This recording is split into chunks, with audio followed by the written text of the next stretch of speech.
Hello, everyone. I'm Konstantinos Konstantinidis. I'm a PhD student at Iowa State University, and this is joint work with my advisor, Professor Aditya Ramamurthy. And today I will be discussing about our scheme Aspis, which is related to robust detection in distributed learning. So let me share my screen.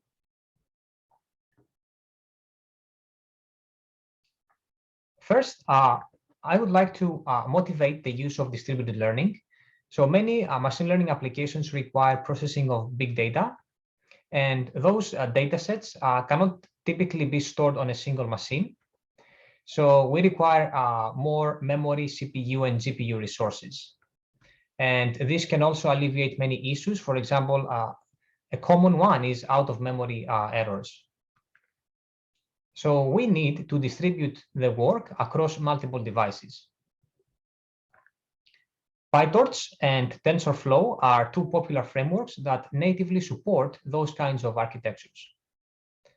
For example, Google reported in 2012 that they used 16,000 processors to build an image classifier.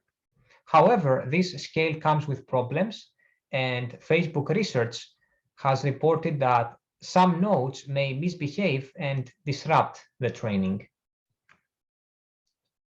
So the setup we consider consists of one central machine called the parameter server PS, which coordinates the protocol, and several workers. During an iteration, the workers compute gradients on smaller sets of the dataset. They send those gradients back to the PS, and the PS updates the model. Now, the question we ask specifically is that, what if some of these devices start returning erroneous or malicious gradients to the PS? There are many issues that can cause those kinds of failures. For example, adversarial attacks on the system, memory bit flips, or software bugs among others. So we use a general term called Byzantine failures to model all of them. As a result, the model may converge slowly or converge to a bad solution. Let's see an example with 7 workers, and let's not use any defense. So I did an experiment, and I have reported the test accuracy versus the number of iterations with 0 Byzantines and 2 Byzantines. And we see that even with just 2 Byzantines, the accuracy drop is pretty large. So how can we aggregate those gradients to alleviate these effects? Let's define the problem more formally. So we want to minimize the loss function L with respect to W, which is the model or the optimization parameters. And N is the number of samples, and Li of W is the loss of the ith sample. So typically in literature, we use batch gradient descent to update W. So we split, in an iteration, we use a batch of samples denoted here by BT and compute the sum of the gradients with respect to the loss on BT and use that to update W. Now we can distribute this by further splitting BT into smaller parts, BT1 up to BTK, and the baseline implementation would just assign one of them to each worker. And the worker will compute the corresponding sum of the gradients. So the most related prior work is called detox. It's redundancy based and assigns each task or each sub batch, as we mentioned before, to multiple workers. This is a high level image.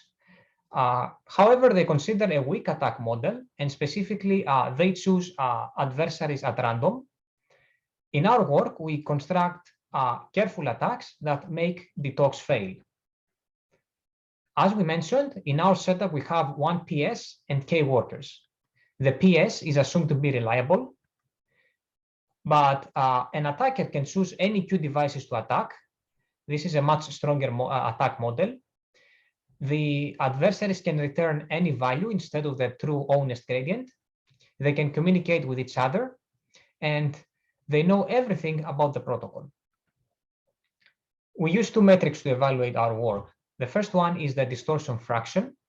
So if CQ max is the maximum number of tasks or sub-batches that Q adversaries can distort, and if we divide this by the total number of tasks, F, this value is denoted by epsilon. And based on our experiment, this is a very useful indicator of how well the model will perform. So this brings me to the second metric, which is test accuracy on classification tasks. So in our work, we try to detect which are the adversaries and eliminate them from the training. So let's start by our assignment. So we use a subset-based assignment, and we also use redundancy. The next step is to do click finding on an appropriate graph to try to detect the adversaries. And in terms of contributions, Aspis can be robust against stronger attacks. It shows a 99% reduction on the fraction of corrupted gradients, what we refer to as epsilon, and 30% classification accuracy increase. Let's see an example with 6 workers, U1 to U6, and 4 files or tasks. So the files here are the colored circles. For example, the first task, the red one, is processed by U1, U2, and U4. As a first line of defense, we try to detect the adversaries. And then, depending on the result of this detection, whether it's successful or not, we choose to do aggregation or robust aggregation, which I will explain shortly. So if detection was successful, the PS just ignores the detected workers and averages the rest, the remaining honest gradients.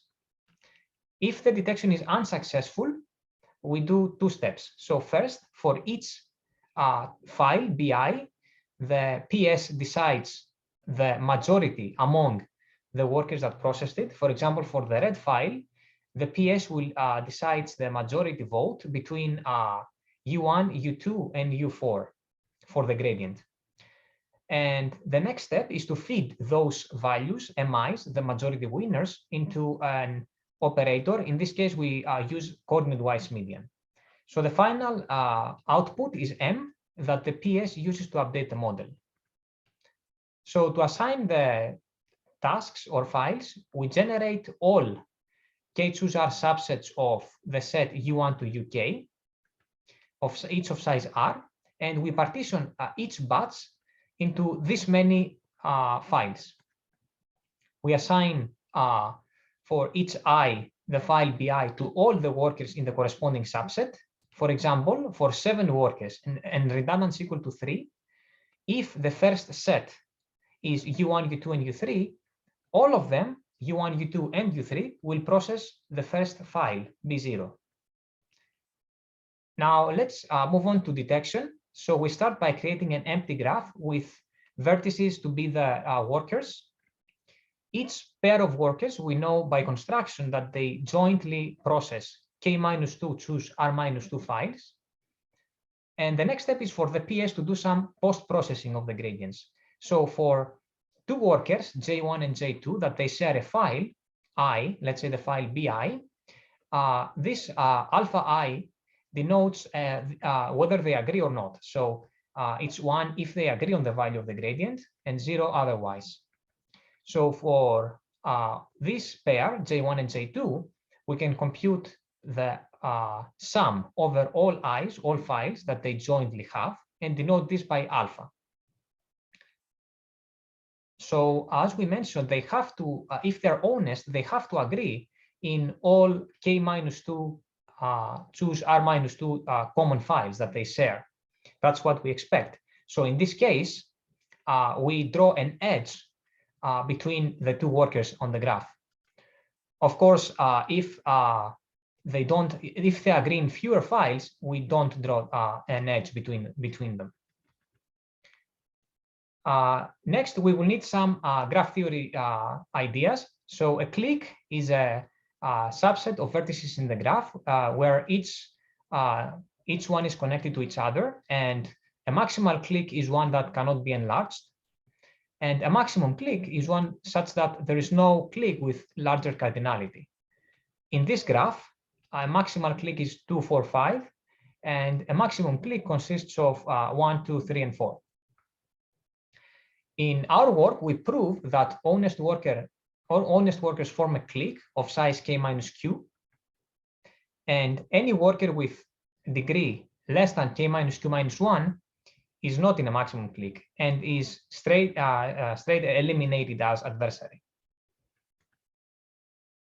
So clique finding is NP complete. However, there are algorithms with excellent performance on graphs even with hundreds of nodes. And I did an experiment with 100 workers and redundancy equal to 5. And clique finding took about 15 milliseconds. In general, clique finding is not a bottleneck for our method. So let's focus on the first case we discussed before, the case of successful detection. So this happens when there is a weak attack on the cluster. So, however, this scenario is the most common one considered in prior work. So if adversaries choose to distort all assigned tasks, then their degree, the degree of each adversary, will follow below the threshold, k minus q minus 1, and all of them will be detected and eliminated. So in this example, U1, U2, and U3 choose to agree only with each other. They are the adversaries, and they don't agree with anyone else. So they are eliminated, and there's a unique maximum click with the honest workers. The second case is an optimal attack we constructed against our scheme. And this is when there is unsuccessful detection. So if we denote DI to be the set of workers that adversary AI disagrees with, if we have shown that if all of them disagree with the same set, they can evade detection. As a result, we use robust aggregation as we explained it before. So in this graph, if U1, U2, and U3 are the adversaries again, but they choose to disagree with everyone else except U7, there are 2 maximum clicks and in the graph, so we cannot unambiguously decide between the 2. So this is our main result. For any optimal attack, including the attack we constructed, the maximum number of tasks one can distort with Q adversaries is 1/2 times 2Q choose R. So in this experiment, I used 24 workers and redundancy equal to 3, and I plot the distortion fraction epsilon that we defined before versus the number of adversaries. So here, the lower the value, the better the scheme is expected to perform. So we see that Aspis supersedes all prior methods, including the baseline one. So the baseline is when we want to distribute the training and assign just one task to each worker. And by SILT is a prior work of ours. And detox is a related redundancy-based work that we briefly mentioned before. Let's move on to the deep learning experiments for another cluster. In this case, I have reported the top 1 test classification accuracy versus the number of epochs. This experiment is for the CIFAR10 dataset, and we see that Aspis performs similarly to other schemes for Q equal to 2. However, as the number of adversaries Q increases to Q equal to 4, we see that we have at least 25% advantage over the baseline median scheme, which is just applying element-wise median to the gradients returned from the workers. And we also see that we have a much larger advantage over detox, which in this case fails. This is some related work. The first paper is our prior work by SILT. And we also have some popular work in the area here. Thank you for attending this presentation.